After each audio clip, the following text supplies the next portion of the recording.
Welcome to the worst of the best podcast. You wanted the best.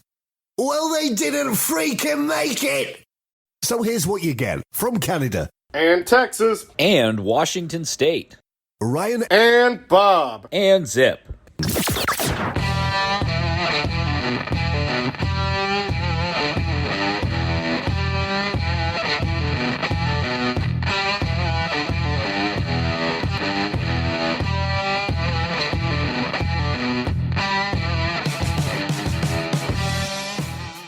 Welcome to another episode of the Worst of the Best podcast. I am your host, Ryan. With me today, we have a two-time returning guest hosts, Bob and Zip. Zip was here just recently on the show, but Bob, why don't you reintroduce yourself to the masses?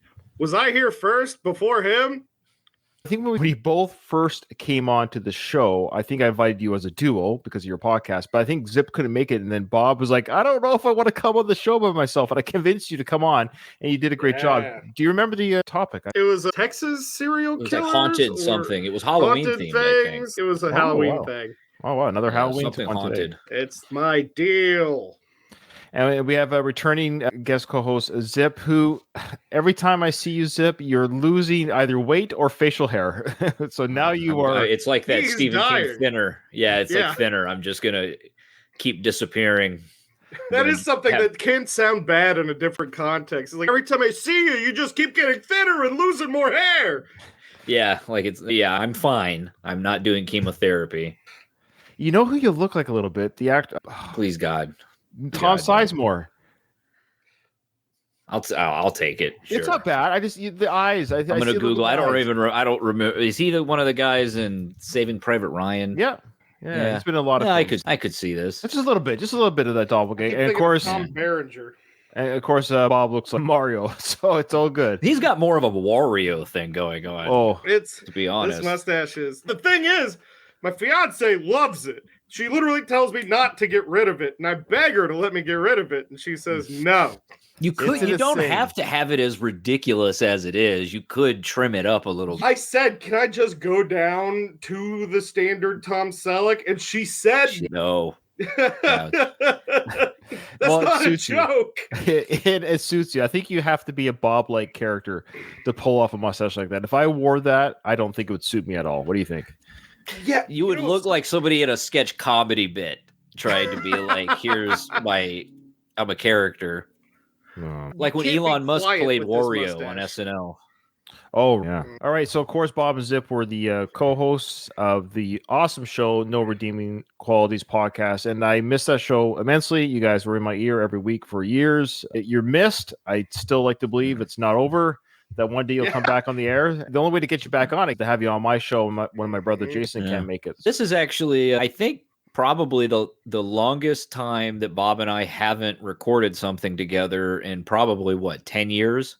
Yeah, at least 7. Yeah, look at my show, bringing you guys together. Look at that. We hate each other outside of the show. Ryan gave me, I believe, $3,000 to do this show. You weren't supposed to say that on the air. Now Zip's going to ask for double. I only got $2,000. All right, well, guys, I really am honored and thrilled you would be a part of today's show. And it is a Halloween episode. Of course, we're recording this on Friday the 13th, but this will probably be out in about a week, closer to Halloween date. But so this is a great day to record. And Zip, we'll start with you. What's your overall feelings on Halloween as a time of the year? What's now or past? It's not only the holiday is great. It's just, at least when I was living in Texas for the vast majority of my life, it was just a pleasant weather time of year as well. The heat started to break, not quite cool yet, because it's the opposite problem of what you hear like people in the North talk about with their Halloween costumes. Like Jerry Seinfeld said that he was Superman. Right. He had to wear a jacket over his Superman costume. It's true. It's the opposite problem in the South because you sweat to death based on your costume selection. Love Halloween. Love the traditions. Love the time of year. It's candy, costumes, spooky stuff. What's there not to like unless you're like a fundamental Christian? Then I could totally see tons of stuff to not like about it. trunk or treats. I got a lot of opinions. trunk or treat. Is trunk or treat a thing in Canada, Yes. Ryan? Yes, Yeah, it is. that trunk or treat seems like I can understand that suited in the for frozen Canada. tundras of Saskatchewan or Calgary, where it's like everybody get together. It came from more rural communities would do it because a lot of those places, the houses are too far apart, the weather is too dangerous, there's no street lights, so it makes sense to do it. But then the suburbs started doing it. And that's when it was the conservative evangelicals that ruined it. Because 9/11 ruined trick-or-treating. It did. You know? It ruined 3,000 people's lives and trick-or-treating. But most of all, Ryan, you were already pushing 40 when 9/11 happened. How dare you? You were done trick-or-treating. You were done trick-or-treating. 9/11 was 22 years ago. I'm not that old. Come on now. Come on. It was a long time ago. It's weird. I know. Is Halloween different in Canada? Do the kids say like trick or treat, please, sir?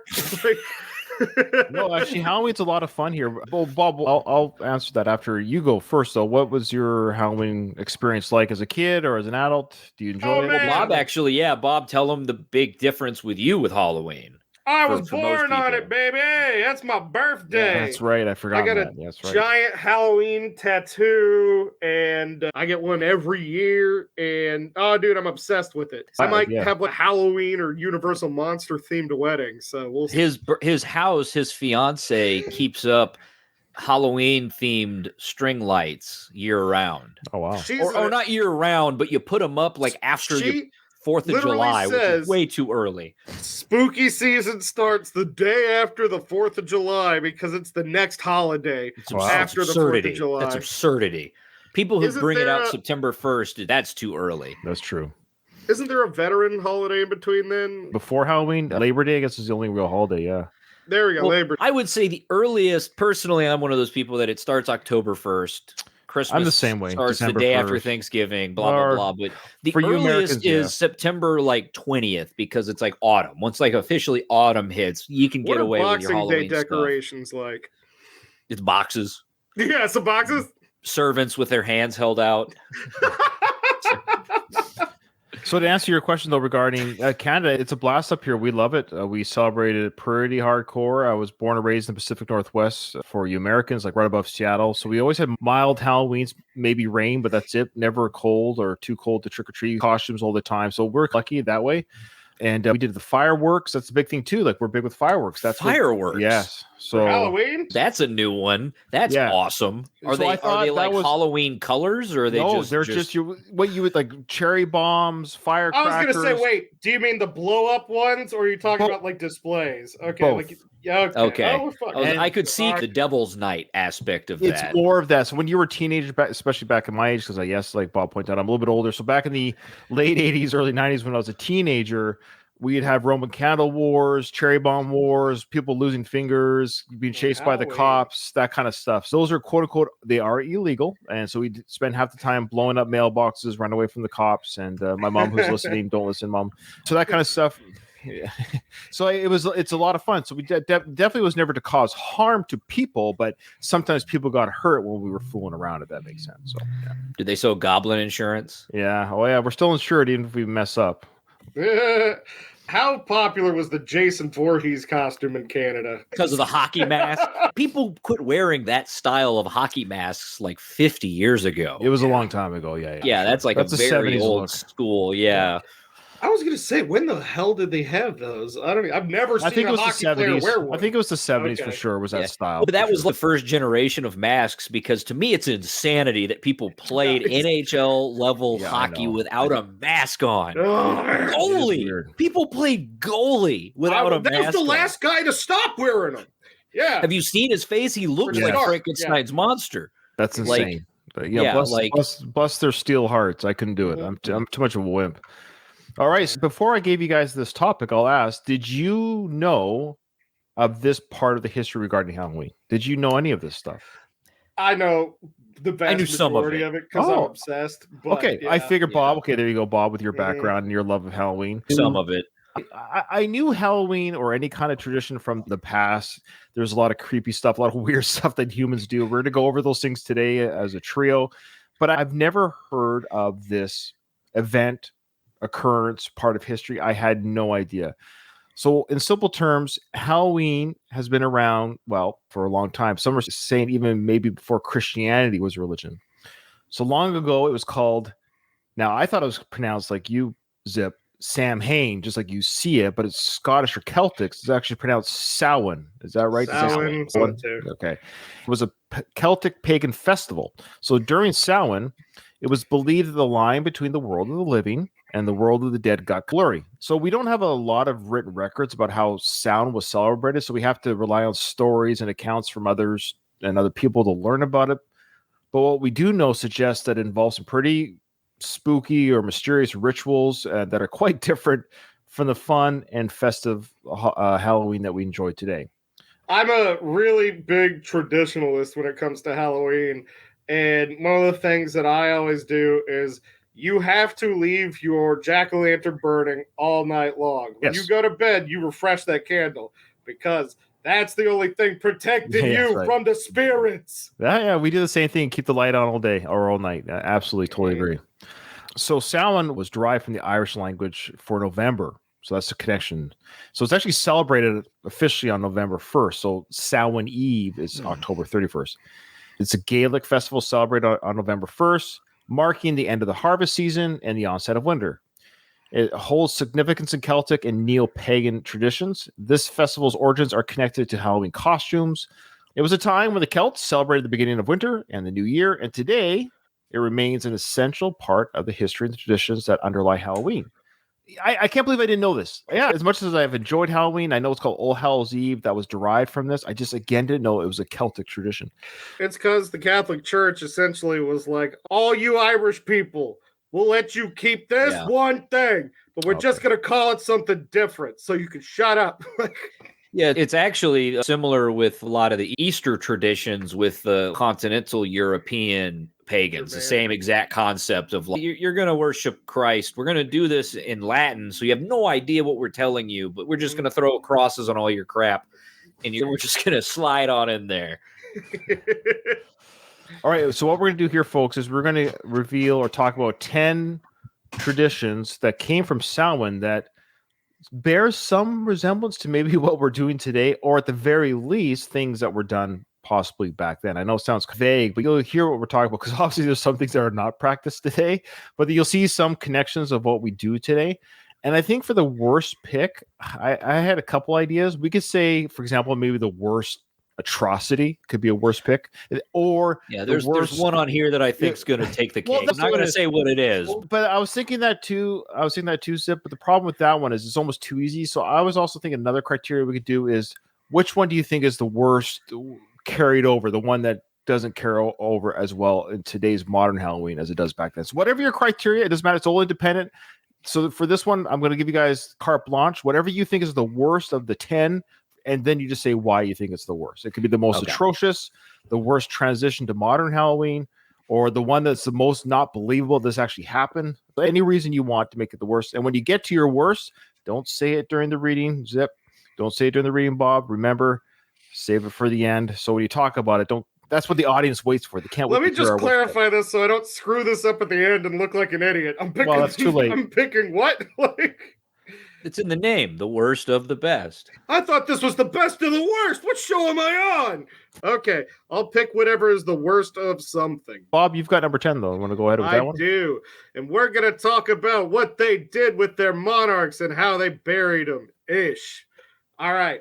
So in the Irish bogs, there are these preserved bodies that have been discovered, and they look almost exactly the same as when they were alive, even though it was hundreds of years since they died. The preservation is because they're covered in a thick layer of black peat, which is also the name of that weird racist Santa Claus from the Netherlands. And I was going to say Black Pete was a guy who bought scrap metal out of my yard when I lived in the country. Black Pete's the guy who won't get out of the counter doing his scratch-offs. He's everywhere. Ah, dude, great guy. He's also buried with these old monarchs. Wow, he's everywhere. So Black Pete, it's what makes scotch taste like scotch, which is burning rubber. I don't know if you're a scotch guy, Brian. I've had some, but I didn't know that's what gives it the It's peat. They burn the peat, and that's what gives it that horrific smoke flavor. See, this is why I miss you guys on the airways. You guys always had this incredible information about things. You know, if I can't reunite you guys after today, then I have failed as a podcaster. If the fans come together and bag us, then we'll do it. You got one here. Okay, continue with the black peat. Okay, so what these peat bogs do is they prevent their flesh from decaying. It's a type of embalming almost. Many of them not there by chance, because they just found these bodies by chance. Somebody was just in a peat bog and said, oh my God, that man's dead. And it turns out that man has been dead for hundreds of years. They're believed they were part of ceremonial sacrifice. They think that the Celts or Gaels, whichever ones they were, that part of Ireland, that timeline's confusing, that they knew that these peat bogs were able to preserve bodies. That's what they thought. And so they intentionally put their monarchs or anyone of importance there. I know for a fact that they found like some of the best instances or artifacts of ancient like Celtic swords and Bronze Age weapons and stuff because they bury them with it. Really cool thing. It fits with the legends of their ritualistic killings of kings during Samhain. When times were tough, plagued by diseases or famines, the people would blame the kings for their hardships. And that king, because it was his fault, would be sacrificed and replaced, and they would throw that body into the bog with the help of Black Pete. Black Pete would be there with them all the way. Get in there. Too bad we don't have this kind of ceremony for our leaders today. You know what? The economy sucks. Here in the United States, I could think of 435 members of Congress that I'd love to throw in some Black Pete right now. Black Pete's gonna be very busy burying a lot of people. That bog is gonna be filled. Mr. Prime Minister, lawyers. You're going to the bog. See, you gotta head into these old time traditions. Look, things aren't working out. You're the leader. Off with your head. The problem with American politics right now is a lot of these people are already at a semi-dead, quasi-preserved state, being propped up weekend at Bernie style by their staffers in order to keep can't voting. Wait to slip into his peat bog. And like some of them wish they were dead. We'd like to welcome as our fourth co-host Tony from the One Big Toilet Podcast. Welcome to the show, Tony. All right, I miss him too. Both of you guys. Oh, you guys make me sad. Okay, that's good stuff. I love it. All right, Zip, you got number 9. All right, number 9, the rise of the dead. On Samhain, people believed that the barriers between the world of the living and the world of the dead would become thinner, allowing deceased loved ones to come back to the living world. These spirits often tried to return to their homes. In some places, people were kind to the wandering spirits. They would leave food outside their doors to nourish these passing ghosts, or even leave their doors open, setting up a place for the dead to rest. However, not all spirits were peaceful. According to an Irish legend, when the passage to the world of the dead opened, a creature called Aileen would emerge and set the town of Tara on fire every Samhain. In some places, people were so afraid of these spirits that they would lock their doors and stay inside, fearful of going outside. I gotta admit, if I knew there was ghosts wandering around, I would probably lock door closed. Yeah, door closed, windows closed, boarded up. You got somebody, put it aside, bread and soup for Uncle Charlie to come back. Hey, here you go, buddy. You want some soup? Because it's like feeding stray cats. If I leave food out, the ghosts will just keep coming back. And next thing, I got a whole yard full of ghosts. Great band name too. Yard full of Yard full. Yeah, they're a good punk band from the 80s. I like that. Yeah, that's the whole thing with it. Is literally it's like skin between the two worlds. It gets too thin, and saw the ghosts come through. That's part of how trick or treating came, because the kids would just go out and run through all the yards and go, give me that. And that's why people thought the ghosts were actually eating it, because the children would grab it and run to the next one. Yeah, I was going to say that must be the correlation there. A little bit of the doors being open to welcome the spirits, or the like today's kids of don't wreck our house, or you're welcome here. Here's some food. Here's a treat. So they leave happy, and they don't toilet paper your house if you don't give them a treat. Right? Is that what the trick is? The trick was the kids. This was actually after Samhain, a little bit further down the road. Is that kids used to perform, sing, and do that kind of stuff to get their treats. They actually had to do tricks to get treats. British Halloween, or there's something called Mummers Night, and it sucks. And it's something very similar, and it's religious. Mummers Night sounds like sounds like an adult fetish. I'm not sure. some of the early stuff for Halloween you hear about up in the Northeast sounds like these kids were horrible. Just the stuff they would do to people, just rip your gate off the hinges and throw it in a ditch and things like that. And God forbid the Detroit Devil's Night. Have you heard about that? Detroit Devil's Night is taking it to a whole other level because they're burning entire commercial buildings to the ground. Oh, okay. I also like the fact that this creature, Eileen, would set this town on fire every so. Yeah. This poor town is probably some bitter old man lighting this town on fire, but they just blamed it on the ghost. I'd be like, can we have a fire watch this night? Because I'm telling you, it's not a ghost. Okay, it's a person. I'm thinking also. I'm thinking also like Gran Torino style that eventually people just move, but there's one stubborn old man who won't leave Terra. Every year, it's him versus Aileen. All right, I've got the next one. This is fortune telling. This one's a little bit more subdued than the ones we've just read. So during Samhain, people used to try some unusual rituals to predict their future, often described as spells. Some were quite harmless. For example, girls would hide near a neighbor's house, fill their mouths with water, hold a pinch of salt in each hand, and listen to the conversations. They believed that the first name they heard an unmarried man mentioned would be the name of the person they would marry. So what I love about this is the guys would know this, and so they're like, "Hey, I think Susie is really hot. I'm going to say her name so I can get her to marry me," knowing that they're listening over beside the house there. So another ritual: the men would open barn doors and pretend to release corn against the wind 3 times, and after the 3rd time, a spirit would pass through the barn, taking on the appearance of the job they would have when they grew up. However, boys were advised to remove the door hinges. Otherwise, the spirit might stick around and cause trouble. This is such goofy farmhand logic. Yeah, this is like a form of OCD where it's like, okay, I have to open my barn door. I have to throw corn out 3 times. I have to take the hinges off. You got to tell the ghost he can have some corn, but you better take the door off the hinges. Else he's going to eat on your corn. This definitely has Grandpa Simpson vibes to it. What does release corn against the wind even mean? I guess I'm throwing it into the wind. Like it's just to geese or to ducks. Yeah, you're just scattering the corn to the wind. Like pieces of the kernels. I was thinking it's still on the cob. I'm like, what's just gonna fly through the wind? Corn. Yeah. Like this ghost has told me I'm gonna be a farmer 3 years in a row. Oh yeah, that's right. Do you do it every year, or is it you can do it to get the job you like, or unless you start working next year? It's like, yep, he was right. I'm a farmer. All right. Here's another thing that happened. The Celts or the Gaels or whatever, they had a whole big thing for fairies. That's where fairies come from, is that whole Irish area of the world. During Samhain, the ancient Celts believed that fairies who were less friendly than your whole Tinkerbell fairy would come out of their homes and wander among the humans. Yeah, ancient Celtic versions of fairies are horrible. They're very demon-like. A lot of their whole existence revolves around eating children and things like that. So they weren't wearing little skirts and showing a little bit of fairy cleavage, or dude, Tinkerbell could get it. Especially when she was Julia Roberts. It was Julia Roberts, yeah. Julia Roberts' smile is so big, it looks like her skull's going to pop out of her mouth one day.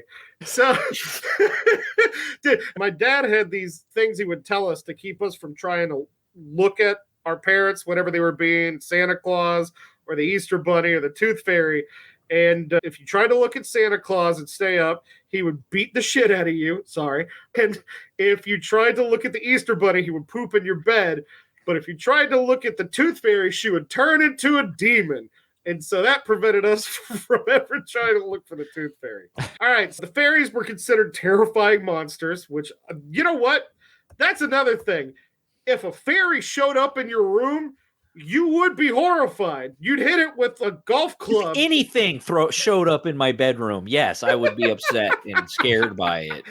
Yeah, you did that to me. The most angry I was ever at Bob was when we shared a duplex once upon a time. He lived in one side, I lived in the other. And I fell asleep on my own couch. Remember, we did not live together. I fell asleep in my own couch on a Saturday night at late at night, and Bob swung my front door open with a drink in hand and came and started shaking me and said, "What are you doing? Sleeping?" And I was like, I'm in my own home. In my defense, I was correct. You were. Anyway, fairies, Bob. Fairies were led by the king of the dead. The fairies would ride on storm clouds accompanied by an army of hellhounds to collect the souls of the recently departed. I knew that mermaids were originally like monstrous and not friendly, but I guess I had no idea fairies were once this way. They're not what you think. They're not even necessarily little. Sometimes they're human size and all sorts of stuff. They also run the end times, apparently. So, however, during Samhain, they're much less discriminating. It would sometimes snatch the living with them and drag them to the afterlife. So to stay safe during the festival, people avoided fairy mounds. Fairy mounds are a thing over there in Ireland, and it's just like in Iceland where they have like these troll homes where like, oh, you can't build a road there. There's trolls. They live there. Eh? That's Canadian. That was not I was going to say the Canadians in Iceland. Don't go there, eh? There's fairies. There are these little hills that they call fairy mounds. I'm certain they make them themselves. And out of fear that getting too close to the fairy mound could result in being captured and taken to the underworld. Stay away from the fairy mound on Halloween night. Bob, we love you. Man, how much do you miss Bob? Come on. I talk to Bob every single day. I talk to Yeah, but you'd be surprised how many people would in our Q&A people were like, "Are you guys still going to talk?" I'm like, "Yes, we're still going to talk." What are you All you have to do is record your conversations and put them on a podcast. Maybe someday. Believe me, as bad as the show was, it's much worse when it's just us. Somehow. Oh, I know. I have to censor myself too. I hear you. All right, Zip, you got number 6. All right, number 6, the creatures of the Cave of Cats. The scariest spot during Samhain was the Cave of the Cat. Oh no! Also known Cave of Cats. Also known as Owianagat. Oh, very good. Okay. This cave was a narrow hole in the side of a hill. According to legends, the Fairy Queen had once visited this place, and her maidservant liked it so much that she wanted to stay there. However, after that, the cave became infested with malicious spirits. In medieval times, many people claimed to have seen monsters crawling out of the cave. Some stories said that a woman's ghost would come out each year and take 9 of the best animals from every herd. Others told of strange creatures emerging from the cave, and there were even tales of evil cats being released during Samhain to attack the people in the town below. This cave was considered a very spooky and dangerous place during the Samhain celebration. Evil cats. Damn! Evil cat. Cats can be pretty evil if they're not domesticated. I'll tell you that. Feral cat. Yeah, be careful. Feral cats are monstrosities. I want nothing to do with the street cat. So that's probably what this was. If there's some truth to this story or this account, there's probably was some sort of area in the town or near these people. The Celtic lands were a large, vast area. So there could have easily just been some feral cat ground or something where, What you learn with a lot of superstitious stuff is it's to either get people to not do a certain thing. Going under a ladder is bad luck. Yeah, don't go under the ladder and knock the carpenter off of it and break his neck. But a lot of this is usually directed at children. Don't go in those little caves because you're going to get stuck and die. That's what I was going to say. I can tell you, filled with evil cats. I can tell you right now, it's just a windy cave. That's it. That's what it was. It was like there's evil cats in that cave. I'm telling you. Like, how dare you? There was a real spirit that came out and took 9 of your best herds. You shut your mouth. I lost 9 of my best. I love the idea of this ghost going around checking out your cattle. Okay, you've got a mark behind your ear. I'll put you over here. You're not too bad. Like, specifically 9 of them. This cow's not prime. This is A1. So the 10th cow's like, you know what? It's not so bad to be a little bit sucky. Like number 10 cow's like, you know what? I lived in another Samhain. This is great, eh? This isn't prime cattle. I love those specific numbers. The 9 of the best. And I just love the idea of this ghost, how they ranked it. Like, and then they would take those 9 and they'd find the worst of the best. Yes, there you go. I know. They were our show. They were the worst, the best cows. That's awesome. I love it. Okay. All right, Bob, you might like this tradition. So during Samhain, one of the main things people did was drink a lot of alcohol. They still do that one. I was going to say, you're telling me the Irish drink a lot? So this festival happened after the last big harvest before winter. This was legit as to why they did this, because there was a surplus of grain that would go bad if not used. And since there was no way to refrigerate it, people chose to make a ton of alcohol to avoid wasting the grain.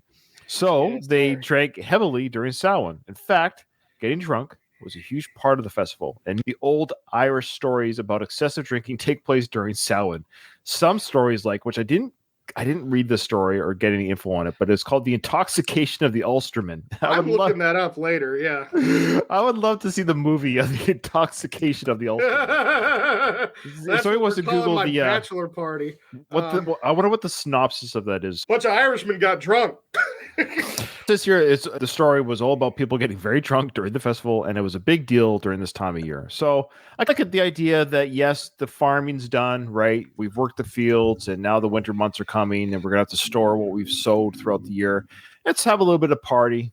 That's fair. Get some alcohol on us, and we can't let this grain to go to waste. I love how we can't let this grain to go to waste. The only thing we can do now is make a lot of alcohol. That's something here in the States we actually know a little bit about, because in history we have to learn about something called the Whiskey Rebellion, which is all the grain farmers in the southern colonies were like, look, it's a lot cheaper to just distill all this grain. It was the western colonies, not the southern. Was it? Yeah, it's Nobody cheaper. Comes to the show for knowledge, let's be honest. Whoa, what am I doing here? The mustache. Yeah, that's it. I do love how it's just let's just get as drunk as humanly possible, and that's where all the best stories from Ireland come from, apparently. All right, so fire played a significant role in the Samhain festival, but the way people used it varied from place to place, and some customs were pretty strange and pretty dark.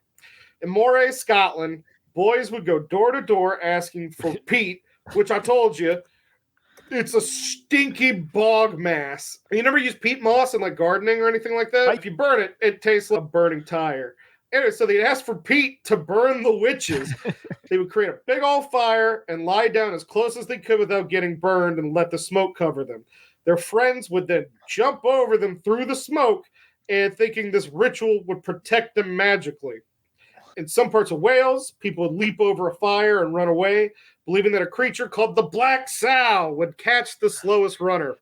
According to this guy, J.A. McCullough, in the past, ritual was more intense. They would actually catch one of the runners, believed to carry the evils of the year, and throw him into the bonfire as a human sacrifice. So here's another thing. You ever see the movie The Wicker Man? Oh, yeah. Great movie. That's this. In The Wicker Man, they would take their prisoners for the year. Whatever prisoners they took for crimes against the tribe and things like that. And supposedly, I don't think anybody ever saw the dang thing, but they built a giant Wicker Man, and it wasn't just the one guy. They built cells into the Wicker Man and put their prisoners in it and sacrificed them to their gods and burned the whole thing. Oh, wow. Yeah. The Wicker Man. Zip. This poor guy. So they just decide, okay, you know what? This guy or girl is carrying the evils of the year. Let's just chuck them into the fire. Yeah. I've been good. I've kept my lawn up. Keep yourself in check. Be good neighbors. You're not thrown into the fire as a human sacrifice. How do you determine which one you're going to grab and throw in? Do they all get together and be like, this? Whichever one you don't like. Yeah. Whoever had a nice house that you wanted to take. That's just it. I know. It's like whoever wanted somebody's wife, somebody's house. If Black Pete was gone, I could buy his lot next to mine and expand my whole property out. You can't throw Black Pete to the fire. He's too busy being buried with the monarchs. You got to let him be. Yeah, that's a way to go. I tell you, death by fire. Come on. That has got to suck. They say at least you die of the smoke inhalation first, is what they say. They say that, but it takes a lot of heat to get that smoke going. Oh, yeah. Fire's pretty hot. Last time I checked, it's not cold. That's apparently something they did with some of the witch trials, was they were like, oh, I know you'll die from the smoke inhalation. So we're just going to take some wet bush branches and let it slowly cook you. Ugh. So, all right, who's got the next one? That's you. People dressed up as the dead. Mm-hmm. Like today's Halloween, people in ancient times also wore costumes during Samhain, but they weren't dressing up as superheroes or cartoon characters. Instead, they dressed up as the dead. They would paint their faces black and put on disguises made from straw, thinking that this would make the wandering spirits believe they were one of them. Some people even wore the skin of freshly slaughtered animals. Samhain was a time when many animals were killed to prepare for the winter, and the start of the festivities was often marked by the sounds of pigs being slaughtered. God. Yay! To protect themselves from the wandering spirits, people would take animal skulls and skins and turn them into scary-looking costumes. Just like today, costumes were a part of Samhain, but they had a more eerie and ghostly twist to them. Have y'all seen any of the traditional Halloween costumes? Oh yeah, you see You them. mean I've seen them like- online there. Yeah, with the old school costumes of the kids back in the 1900s, like early like 1920s or 1910s. Oh, that's not even the worst ones. Oh. I saw a National Geographic article where they went to some of those way backwater parts that people forget. No matter what country you're in, there's a backwater part of the country nobody ever goes to anymore. And the stuff is genuinely disturbing. They're all made with like skeletal pieces of livestock and things, incredibly elaborate like reed mats and stuff, and they're really creepy. You should look it up. It's upsetting. So that's partly where this came from. Then the idea that you're wearing real like Buffalo Bill from Silence of the Lambs, you're wearing the skin of your kill on your face and on your head. You got the dad slaughtering the pig, and he hands the head over to the little Billy. He says, "Here, put this on, son. Happy Samhain." Yeah. Ryan, do your kids dress up for Halloween? Yeah, we're taking them out this Halloween for sure. The final 3 that still trick or treat. What do you think is the latest a kid should be able to trick or treat age-wise? Honestly, I don't really have a hard age per se, but I think anywhere, I think 14, 15 is I think once you start can drive a car, you probably that's about right. If you're driving yourself from house to house, you're too old to trick or treat. Or you're able to, yeah. But if a kid's having fun and they're not causing any harm, they are dressing up, then that's fine. As long as you dress up, you're good. Yeah, I did it until I was like 16 or 17 because I used my youngest brother as an excuse. If you're taking siblings with you, that really can add to the time in which you're allowed to do it. Can I just get a little bit of candy too? Can I have a little bit? My pillowcase, please. Ryan, what do your kids put the candy in? A pillowcase? That seems to be the universal. I guess it has been pillowcases. That's all we use. A small child, you use the little jack-o'-lantern. Yeah, the little bucket. The horrible handle. That's like it hurts your hand. I got last Halloween when we first moved up here. I got a boo bucket from McDonald's. I got a boo bucket too. I felt like such a jackass. But I don't think I've ever heard it called a boo bucket before. That's what they're called by McDonald's. The ones from Halloween, yeah. When Bob and I were young, it was like the huge thing you would get at a McDonald's Happy Meal was it came in this bucket that you were supposed to use for trick-or-treating. Asked the guy, "Hey, this comes with the bucket, right?" And he's like, "You want the bucket, don't you?" I was like, I don't even really. It was like, you could honestly just give me the bucket. That's all I want. I was embarrassed, and he was like, "Dude, you're like the 50th grown man to come in here today to grab this boo bucket." It's a different McDonald's around the city to get like the third one she didn't have. So. Mm-hmm. Oh, I'm looking at it right now. I have never seen these before. They were from when we were kids, and then they brought them back for the first time in like 15 years. Maybe I saw them, but I just never. I was already way ago not trick or treating, and I didn't have kids young enough or old enough to trick or treat when these were out. But yeah, that's funny. I need to put it out. We don't really have many decorations for Halloween, so here it is. Actually, there it is. Your Halloween decorations is a boo bucket from McDonald's. It's a singular. Awesome. It's a singular boo bucket. I got the first one, and I got it for the kid, and awesome. I just put it on the ground next to Mr. Love Muffin because she was young, and I go, "Sorry, it's Love Muffins now," and she cried. Man! All right, so I've got the number 2. But during Samhain and later Halloween, not only did the boundary between the living and the dead blur, but some people also used this time to blur the lines between genders. Mm-hmm. Men would dress up as women and wander the streets. In the mid-19th century, many groups that went door to door on Halloween were mostly made up of men dressed as women, often referred to as hags in Wales. These hags would go to people's homes and ask for food or a place to stay.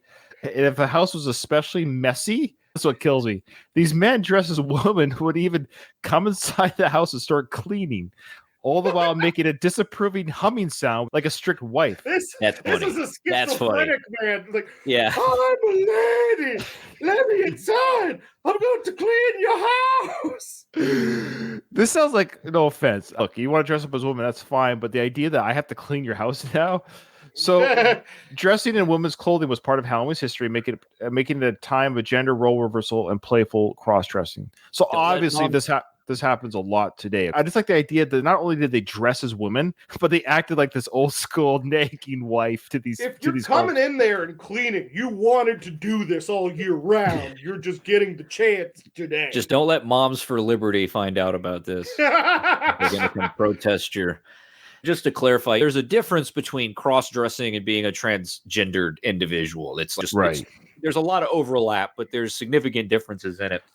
And there's the root of it is the reason you've always seen this phenomenon throughout history is a man in a dress is funny. It's just funny. It's always going to be funny. Like especially when it's a man who's not making any attempts to not look like a man, like he still has feminine, a mustache, to be feminine, right? Wearing his wife's Sunday dress. It's funny. If you're listening to this episode, come to our YouTube channel to see what Bob looks like. Now that you can see what Bob looks like, put a dress on Bob right now. We are going to laugh. What a dirty house you have! Be ashamed if you lifted my skirt and fondled my genitals. I'm thinking of what is the disapproving hum? What a dirty house! Yeah, like Miss Doubtfire. Yeah, Mrs. Doubtfire. That's right. That's right. How nobody saw that was the dad dressed up as a woman, I don't know. There's a meme that actually sums it up pretty well, where it's like, if you're going to accuse your maid of being your ex-husband dressed up like a woman, you can't shoot that shot unless you're 1,000% positive.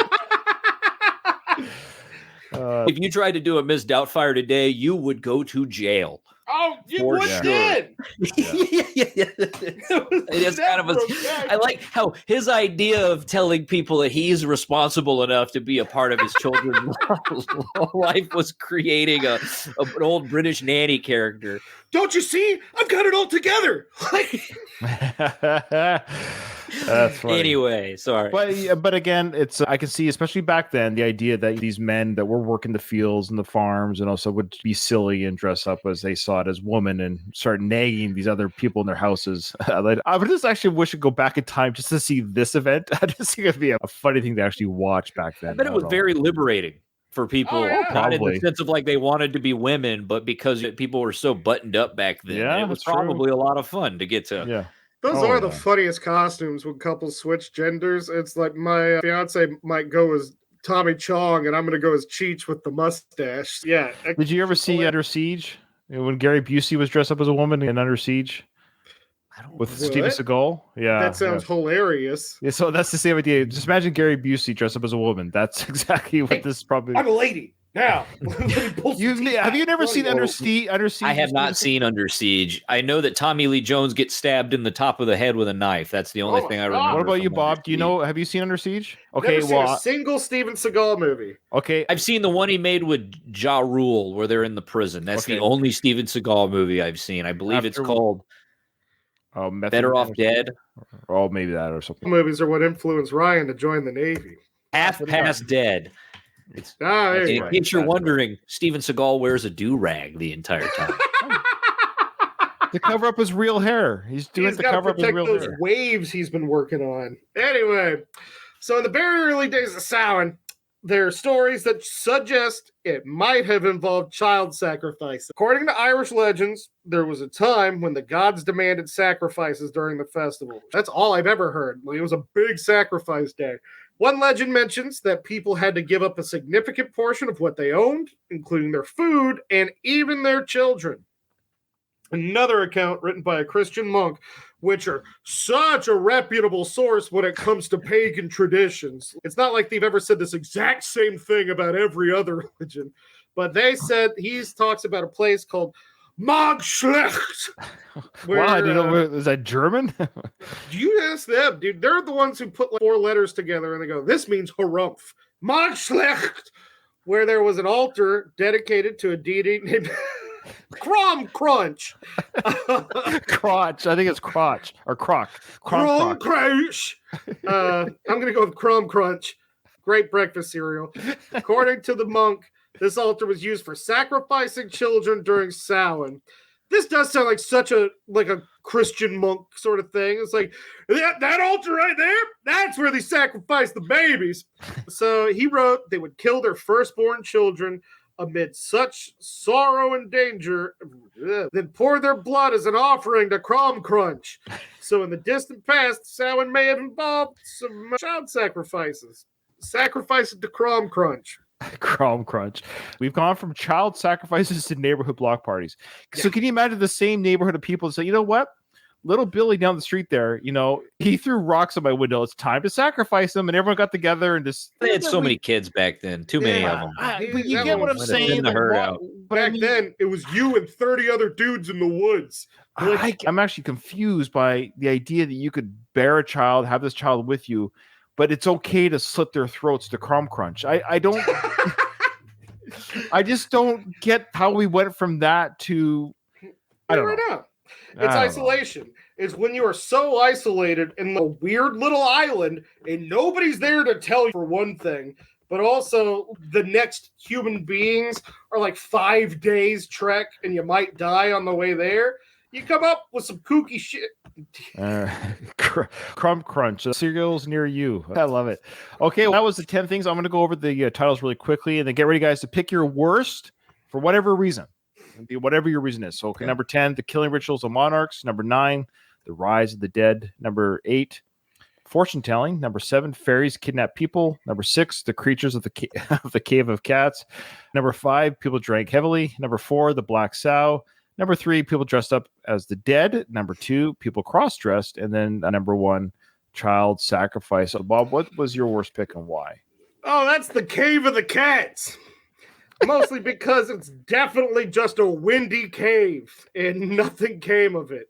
Also, somebody definitely got their cattle rustled and were too embarrassed to tell anyone that they got their cattle stolen. So it was the cave witch. She went through it and said, I like that one you can keep.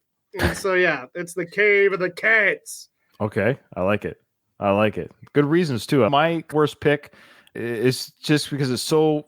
Even your story there, Bob, makes more sense. But mine, the idea of throwing corn in the wind to see what job you're going to have, I can't believe people even fell for this. The wind, tax accountant. Oh, future monarch of the village so you can be burned next year. No, I don't want that job. So, yeah, I'm going to go with the whispering of the girls putting water in their mouth and pinch of salt and whispering a name or hearing the men whisper a name to see who gets married next. So that kind of stuff is just a little silly, a little much, and it doesn't really that's quite how fit. You got married. And it also doesn't quite fit in with the whole Halloween part of things of today. So that's Whereas the argument has nothing to do anything with Halloween. Just more of just the spells. I think that's where it falls in because they were described as spells. So with the witches' spells, but that's about it. So that's the kind of the weakest entry with customs with today. Whew. DMV clerk. Oh, shoot me now. Throw me the fire. Throw me the fire if I'm a DMV clerk. All right, Zip, you've got the last one. The obvious one is the child sacrifice, because that's no fun. Sacrifice, really killing the vibe of my party. But yeah, not to parrot Bob, but also I was going to say the creature of the cat cave, because it's to be more nitpicky. It's just saying this vague, there's monsters in it, and they may be cats. He told me something concrete, there's the Cyclops lives in that cave, or it's a cat with the head of an eagle. That would be cool at least. This is too vague. All right, fair. That's fair. Some vague cave with some vague cat-like monster in it. It's going to take an oddly specific amount of your animals. All right, so guys, do you have anything to plug before we close up? I know you're working on something, but I don't know if you're allowed to plug anything yet there, Zip, or what's the rule? I'll just say, I've got a written word project that's going to hopefully come out sometime in 2024, but I can't commit to a date. Sure. So. All right. We miss you on the airways. We're going to have you guys on again. Bob and Zip, an absolute pleasure to seeing you guys and hearing you together. And I hope some of the NRQ listeners are listening to this as well. But with that, remember, in front of every silver lining, there's a cloud. And today, for me, it was the throwing the corn into the wind to get your job. And for Bob and Zip, it was the cave of cats.